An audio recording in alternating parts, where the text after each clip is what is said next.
All right. So I'm going to talk a little bit about the Bardonian fluid condensers. Now, for those people who don't know who Franz Bardon is, it's going to be weird and it's going to just be out there. But those who do know who Franz Bardon is and what the fuck he was talking about in his goddamn book, you might gain something from this, because it took me a while to figure this out. So basically, I'm mentioning Franz Bardon.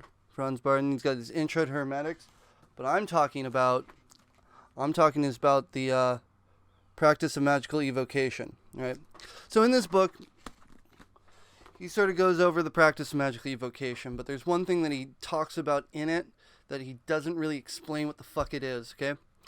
And that's the fluid condenser. So what is the fluid condenser? So what is a Bardonian fluid condenser? And just the term fluid condenser is a fucking misnomer, right? It throws you way off into left field, so you're not actually thinking about what it is. So what is a fluid condenser? Or what is he talking about with a fluid condenser? This is basically easier explained as a spell focus, okay? So the Bardonian fluid condenser would be like, okay, you're doing something for Venus, right? You're trying to summon a Venetian spirit. So what do? You get like a rose. You get like a pink or green candle. You get, herbs that are associate with Venus. You get, maybe rose quartz or some other things that associate with Venus, right? And you put them all together. You make a little construct, maybe a little crystal grid, maybe a nice little patch of herbs and a candle burning on top, right? Make it look nice, right? Almost like a centerpiece on a table, right? That's basically what you're doing. You have this like thing that's meant to draw you into that sort of mind state. And that's where you get in with all your associations. Like, if it's Jupiter, you got all your associations with Jupiter to make that thing.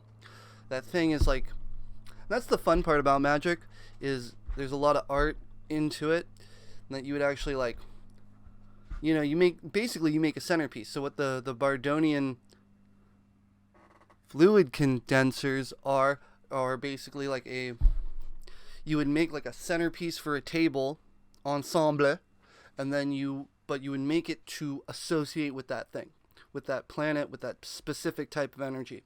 And then that would actually help to change the energy and to make it more conducive towards that. All right.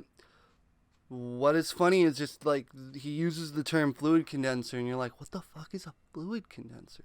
What fluid am I condensing, And you're like, this was back when they thought that, like, there would be like, ectoplasm. They thought like, you'd somehow get ectoplasm dealing with fucking poltergeists and shit. Because Franz Bardon is from like the early 20th century, so it was 1900. So he ended up dying in a Soviet prison after World War II, but he survived a Nazi concentration camp, right? So it wasn't the Nazis that got him, it was communists. So that's what a fluid condenser is. Just like you assemble something to associate with the planetary energy that you're calling upon, or zodiacal, or elemental energy. Like, okay, if I was going to do like an earth spirit thing, what I would do for a fluid condenser, maybe get a big rock, maybe some sand, I would like maybe like even a potted plant, and assemble it all together. And then be like, okay, I have this thing, this focus that I can put on my altar, and I could draw upon this energy. Like, and that's another thing. You could turn it into a talisman itself. But talismanic magic, whole other topic that I'm not going to get to right now. All right, I hope that was helpful. And again, I'm going to repeat this. So the Bardonian fluid condenser does not condense fluid. Okay, it's an analogy of fluid condensing for an energetic vibration. So it's more of a spell focus, right? It's really hard to like describe it any other way. Like, this would be the thing that you're trying to use to vibrate at that level, right? Because this is a guy who didn't do the pentagram rituals. As far as I'm aware, Bardon had his own internal hermetic yoga stuff, and he didn't really use the pentagram rituals or the Golden Dawn system. So it's not like he had like the pentagrams, which are really, really powerful rituals, right, for getting a hold of elemental energy.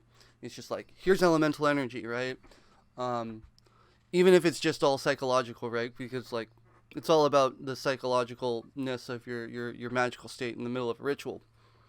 But he didn't have that, so he had to actually generate the vibration himself with like a little harder of a tool, right? But that level of magic is actually very useful, because what you're able to do with that is you're able to create things without need of doing circles or drawing pentagrams or bringing attention to oneself while you're doing magic. You can just have this thing, and you'd be like, this thing's going to create a vibration in this room, and it's going to be the vibration of prosperity, or the vibration of peace and happiness, or the vibration of a relationship and caring for another. You know, it can go on and on and on. So like, you can make like a bookshelf a Bardonian fluid condenser, if you know what you're doing, right? If you're like, I'm going to set this up so it's a perfect vibration of this, right? This is going to send you into this Asian theme, right? So you would have it's basically themes, right? You're just theming out the shit, but there's more to it than that, because you're trying to actually get something that can resonate at a magical vibration. Yeah. I think it's good enough ramble about the Bardonian stuff. The Bardonian magic's really cool. It's really hard exercises. The summoning spirit thing is great. What's really great about this book, right? Practice of Magical Evocation. What's really great about this book is it actually gives you the list of the Shem, Ha, Mepharesh angels, right?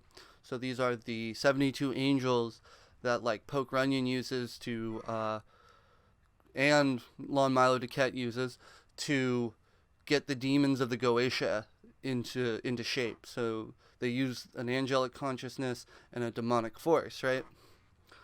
What the Bardonian book does is it actually tells you how to, like, what they're for, what each one is good at, and what they can do.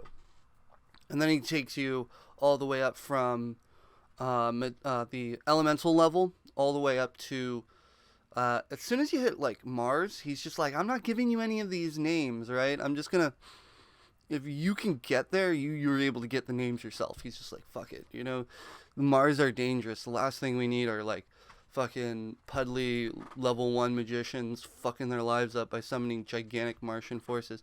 Because you also have to remember that he was coming through World War II. So he was literally dealing with the fucking Martian force gone awry in that time, because that's what was happening.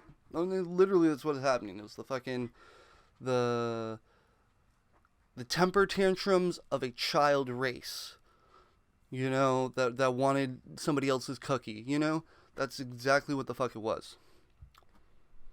And that's I kind of get that, right? If you kind of understand that, like, if you're dealing with war, but you're dealing with magic, you're like, dude, I don't want anybody dealing with this fucking vibration. I know it too well, right? It's too destructive. It's too gnarly. But yeah, that's all I got to say about that. Leave a like. Let me know what you think. If you guys have anything else to add. The Bardonian stuff is really nar.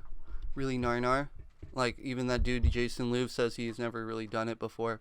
I've tried. I mean, there's a couple exercises I'm actually really good at in the Initiation to Hermetics.